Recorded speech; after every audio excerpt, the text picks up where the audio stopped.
Hello, friends. Net exam has been announced to be on the 1st of March. So it is the time to study and put in our bestest efforts. I am here to do an amazing last-minute course. You will definitely get questions from these authors, these works. And trust me, guys, these videos. At TESS, we are not only making these videos, we are also going to make more videos that will be posted in the morning. And there will be quizzes and other things also in our Telegram group. For paid course students, there are other revision courses, revision classes. But for my YouTube babies, here I am doing very special revision for you. Today's topic is 20th century literature. I will focus on the British authors, but also I will ask you some questions and teach you some from other literatures also. Would you like that? All ready for you. We start from T.S. Eliot. Tarang, there will surely be a question on T.S. Eliot and the modernists. T.S. Eliot, Virginia Woolf, D.H. Lawrence, James Joyce, these are sure short authors. Remember the first poem by T.S. Eliot, The Love Song of J. Alfred Prufrock. Where was it published? It was published in, you can write in the chat box. Let me see what you're chatting. It was published in Love Song of J. Alfred Prufrock. Isn't it? Love Song of J. Alfred Prufrock. It was published in Poetry Magazine. Poetry Magazine is the place where it was published, the first poem of T.S. Eliot. And do you know the famous woman who founded this magazine? Poetry Magazine was founded by the very major character in those days. She was a friend of Eliot, of course, Harriet Monroe. Harriet Monroe. Okay, what is the original title of The Love Song of J. Alfred Prufrock? Ye bolo. The original title, they might ask. They will definitely ask because they want to check whether you have read on your own. Here I am with that question. It is called Prufrock Among the Women. Okay, it is called Prufrock Among the Women. Don't forget. Now, guys, I'm checking out your comments.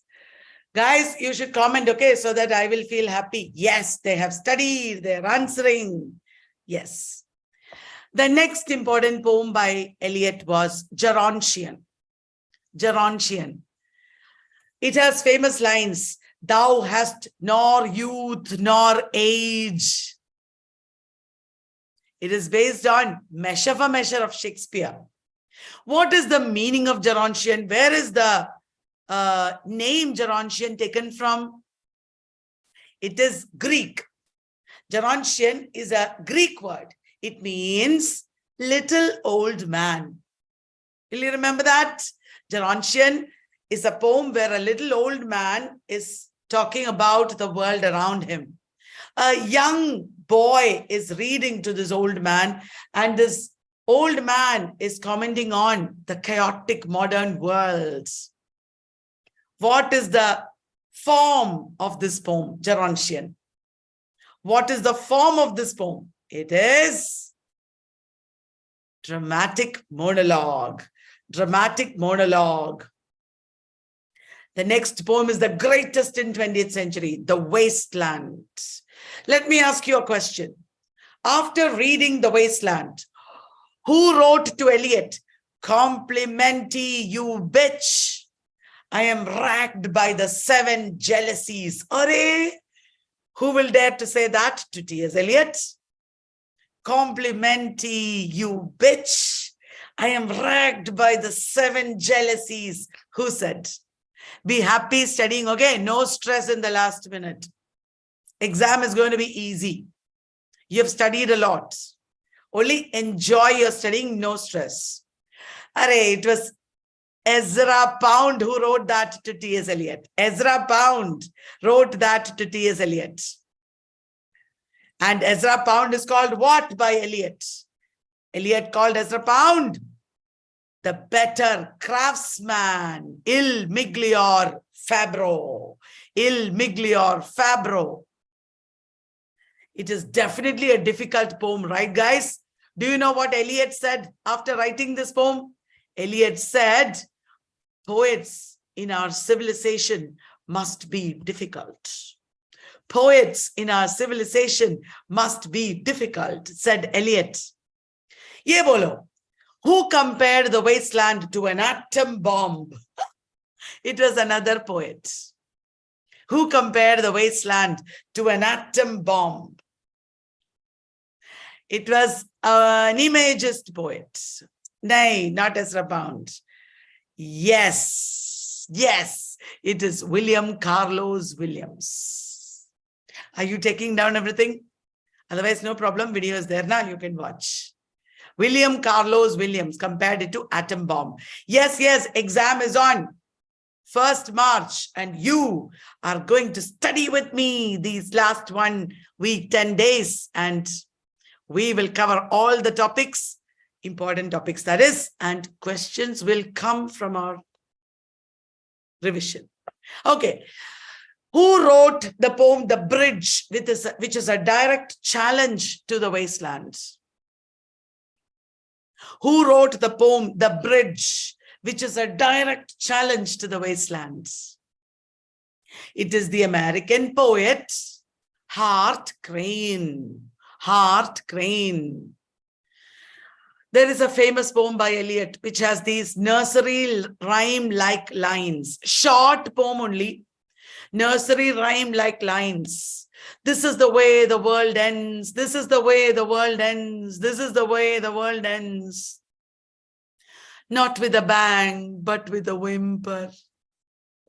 In which poem do you have these lines? This is the way the world ends. This is the way the world ends. This is the way the world ends. Not with a bang, but with a whimper. It is in the poem, The Hollow Men. The Hollow Men is an important poem. Hey, shall I tell you something? Do you know how Eliot got the title, The Hollow Men? It came from one poem by William Morris, another poem by Rudyard Kipling. William Morris's Hollow Land, Rudyard Kipling's Broken Men. Will you remember? William Morris's Hollow Land, Rudyard Kipling's Broken Men. Eliot put these titles together and made The Hollow Men. Hollow Men has a famous epigraph. Mr. Kurtz, he dead. Did you know that? Mr. Kurtz, he dead. That is a famous epigraph of Hollow Men. Yes, guys. Now, the Journey of the Magi. That is another important poem. It has how many lines? Is it a long poem or a short poem? Arey, bahut short. It has only 43 lines. Utna bhi short nahi. 43 lines. It is written from the perspective of one of the Magi who went to visit Jesus Christ.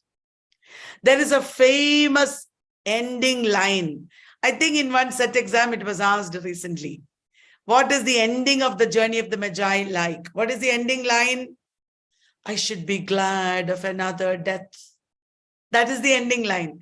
I should be glad of another death. Will you remember this, guys? Very good. Next question. Are you tired of questions? I will explain in between, okay? Which is the poem of Eliot called Conversion Poem? Remember, Eliot converted to which religion? Anglicanism. From Unitarianism to Anglicanism. And his conversion poem, which is his conversion poem? I am checking whether you are answering. A penny for the old guy is also another epigraph of Hollow Men. Thank you, Ambika, for reminding me. Conversion poem is Ash Wednesday. Ash Wednesday is the starting of the Lent period before Easter. This is Easter time. There is a famous line in Ash Wednesday. Do you know that line? Because I do not hope to turn again. That is the ending. Towards the ending we have. Because I do not, ending I think, somewhere I don't remember where. Because I do not hope to turn again. Anyway, one thing is for sure. Ash Wednesday starts with hopelessness. Ash Wednesday starts with hopelessness. And the speaker is seeking salvation. There is a famous ending line that they might ask. Teach us to care and not to care. Teach us to sit still. Did you know that is the famous ending of Ash Wednesday? Teach us to care and not to care. Teach us to sit still. There is a character introduced in this poem. Do you know what that character is called in Ash Wednesday? In Ash Wednesday, there is a character called a lady. Wow. A lady comes in Ash Wednesday. T.S. Eliot wrote a lot of verse plays. He also wrote literary criticism. So many literary criticism essays, you know, of T.S. Eliot. But let me remind you some not so famous ones. After Strange Gods is by T.S. Eliot. After Strange Gods is by T.S. Eliot. The Idea of a Christian University is by T.S. Eliot. Remember, guys, these are very, very important questions you can expect in the exam. The use of poetry and the use of criticism. If you don't know already, doesn't matter. You can just write down and there is still time, okay? Okay, so after Strange Gods, the Idea of a Christian University, the use of poetry and the use of criticism, what is a classic? Did you know what is a classic? Was a speech that he gave to Virgil Society. Listen very carefully. What is a classic is a speech that he gave to Virgil Society. And he talks about Virgil. Is tomorrow Ash Wednesday? Oh, really? I didn't know that. Wow. Thank you for letting us know. Now, in What is a Classic, he famously says, T.S. Eliot famously says, a classic reflects the maturity of a culture. A classic reflects the maturity of a culture. Culture, high culture he talked about. And he's lamenting the loss of high culture in the wasteland. Arey, last year was 100 years of the wasteland. There will be a question from wasteland. Also 100 years of Ulysses, isn't it? Yes. And Eliot wrote notes towards the definition of culture. That was like the basis for cultural studies. Notes towards the definition of culture was the last major prose work of Eliot.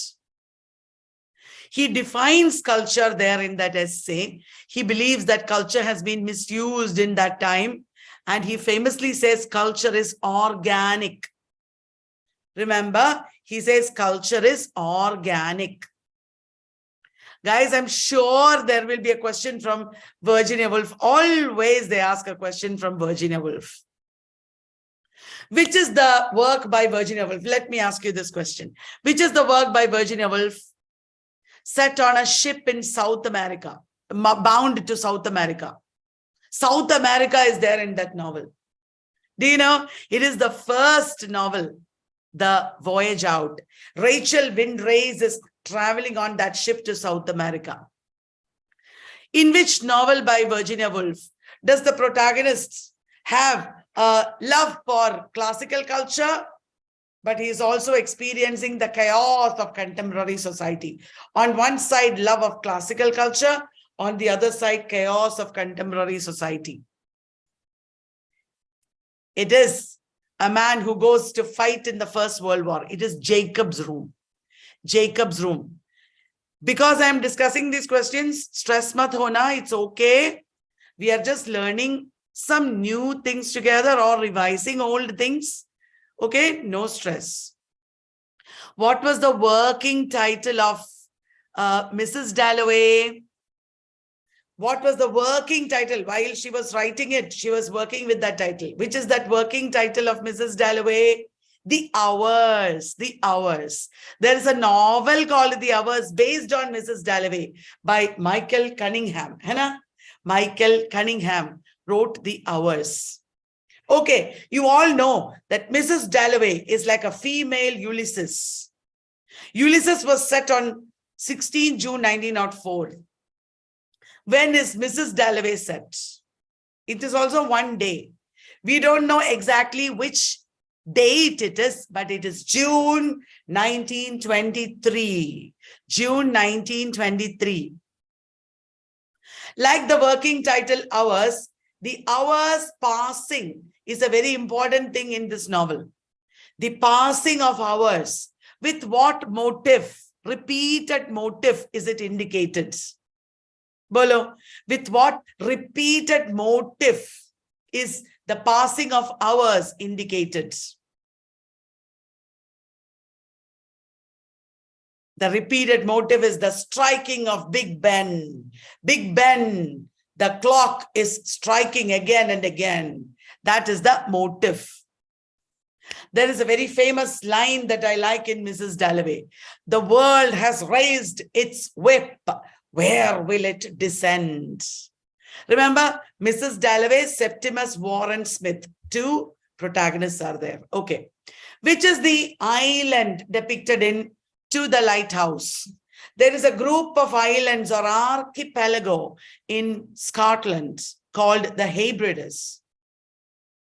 Which is the island? What island is depicted in To the Lighthouse? It is the Isle of Skye. S-K-Y-E. S-K-Y-E. Did you know, guys, one important theme in To the Lighthouse is the masculine principle versus the feminine principle. You know, the masculine is Mr. Ramsay, feminine is Mrs. Ramsay. And finally, the person who is able to draw the line and complete her painting is an androgynous artist. Not very feminine. She is rather masculine. She is not very attractive as a woman. Lily Briscoe. She is an androgynous artist. In Room of One's Own also, Virginia Woolf talked about the androgynous mind, isn't it? Talk about Room of One's Own. It is based on 2 lectures that she gave in which 2 colleges? That is easy. All of you might know. It is Newnham College and Girton College. A Room of One's Own is based on 2 lectures she gave in Newnham College and Girton College. It is an extended essay. And she explains the title at the beginning as a minor point. And she says what women want is intellectual freedom. What is the name of the fictitious persona that she adopts, Virginia Woolf adopts?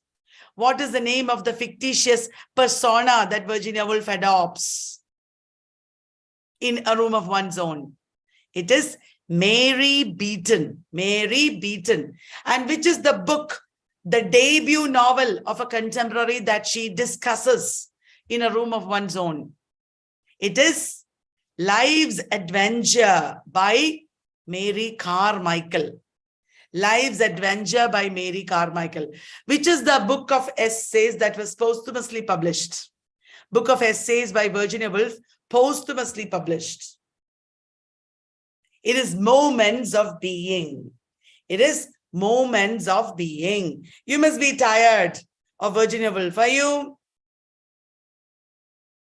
Where did James Joyce publish his first story? The Sisters. His first story was published in which magazine? It was not even a literary magazine. It is the Irish Homestead. The Irish Homestead, which is the only play by James Joyce. And what is it based on? The only play by James Joyce is Exiles. Exiles. And it is based on his short story, The Dead. Where is it? Where is The Dead from? It is from his Dubliners. Isn't it? The Dead is from Dubliners. Very good. Which periodical was fined for publishing Ulysses? It was Little Review, fined for publishing Ulysses. Where does Ulysses begin? Ulysses begins in Martello Tower. I will do the PYQs, Rinku. I will do it as a video, okay? So sorry for the delay. I will do that. Martello Tower. Yes. What was the working title of Finnegan's Wake? Actually, I am talking about all these authors based on PYQ. Yeah. The working title of Finnegan's Wake is Work in Progress. Work in Progress. And where do you have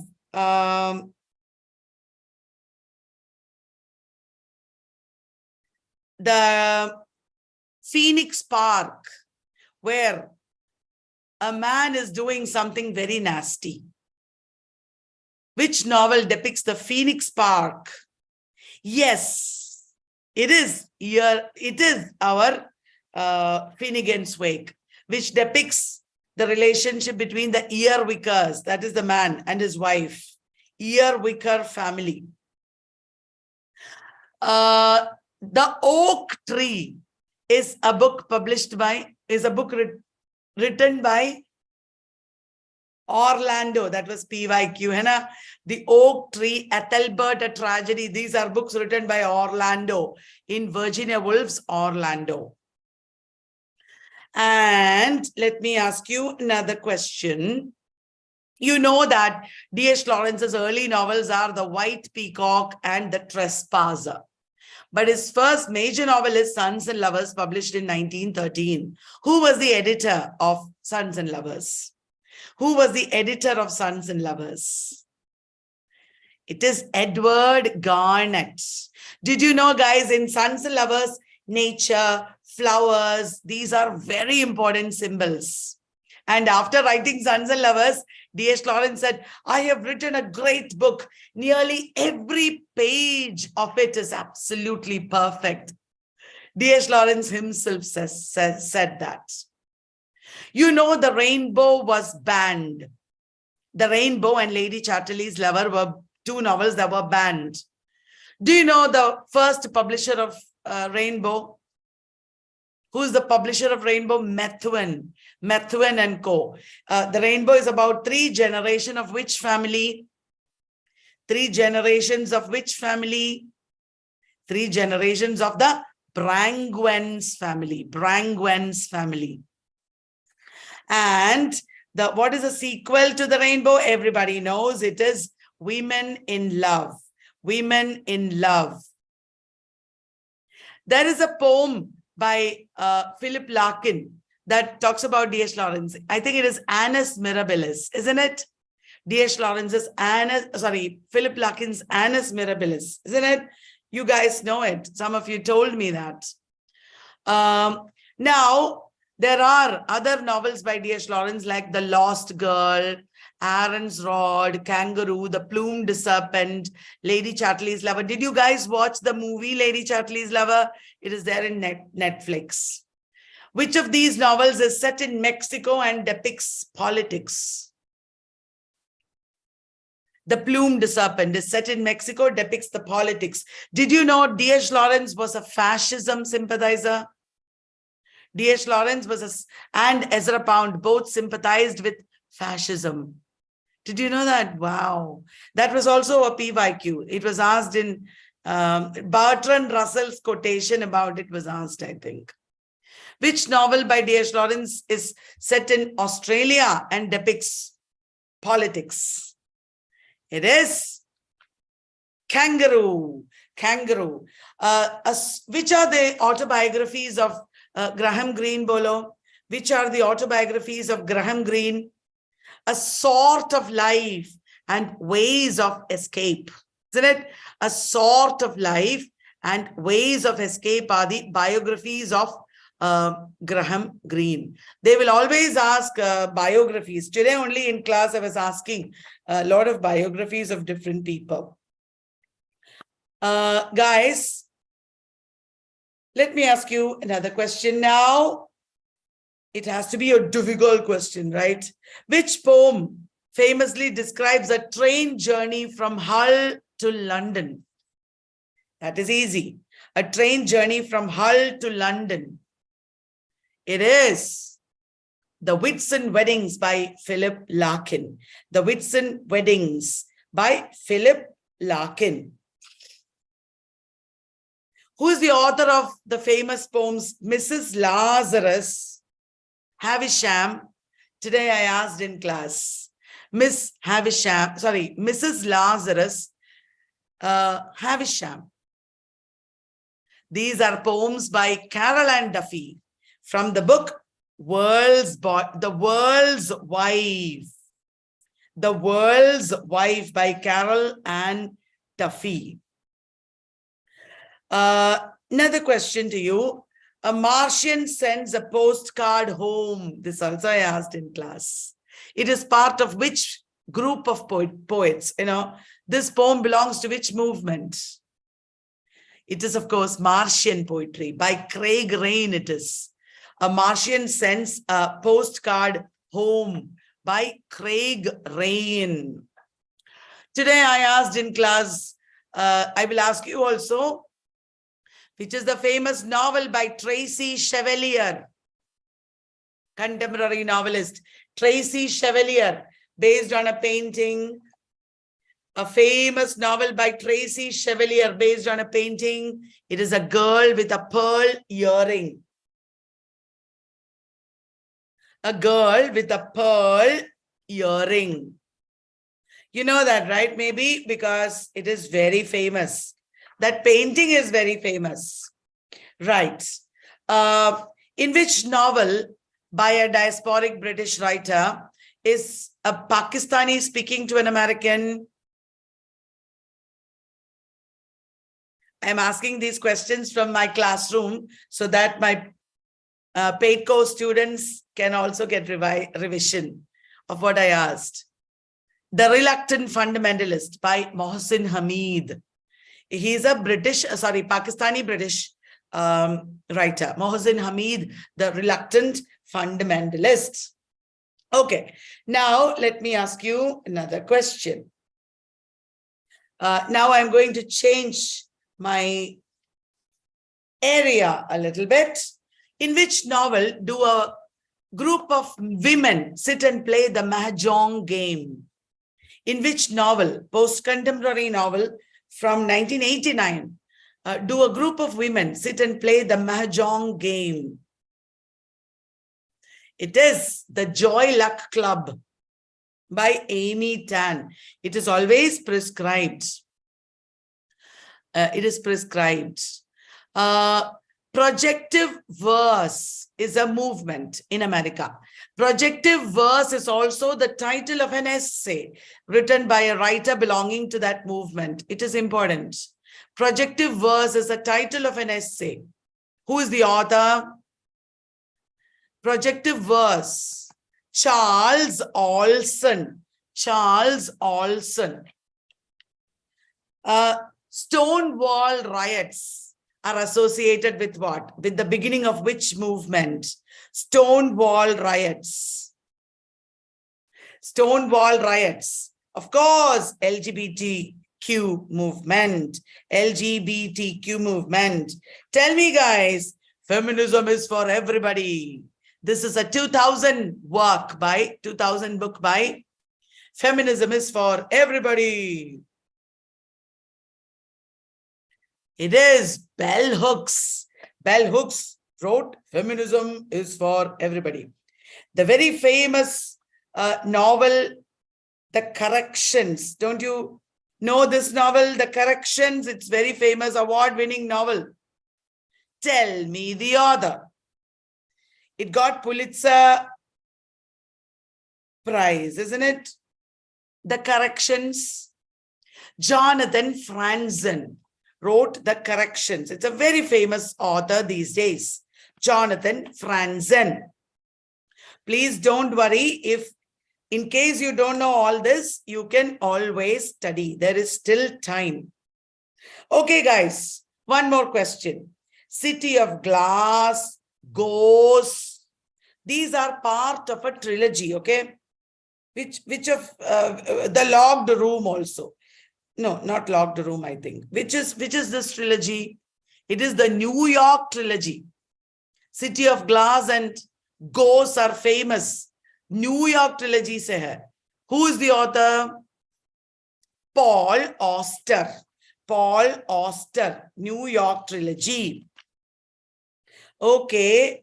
Top Dog, Underdog is a very famous African-American play. Top Dog, Underdog. Do you know the author? She is also an award-winning author, Susan Laurie Parks. I am asking these questions because I am asking based on recent exams and previous year questions. You just trust me. Whatever I'm asking are very important. I'm asking because I have been studying previous year questions and recent exams. Okay, they're all important authors. Susan Laurie Parks wrote Top Dog, Underdog. Okay, that's a lot of questions. You must be motivated to study, isn't it? You should study 20th century literature tonight and tomorrow. Tomorrow morning at 11, we will try to give you a video of questions on 20th century literature. Okay, it'll be continuous studying till the exam. I hope you enjoyed this session. I hope you'll join me every day at 10 until the exam. I'm there with you. Bye-bye. Love you all. God bless you all. I am reading your messages. Thank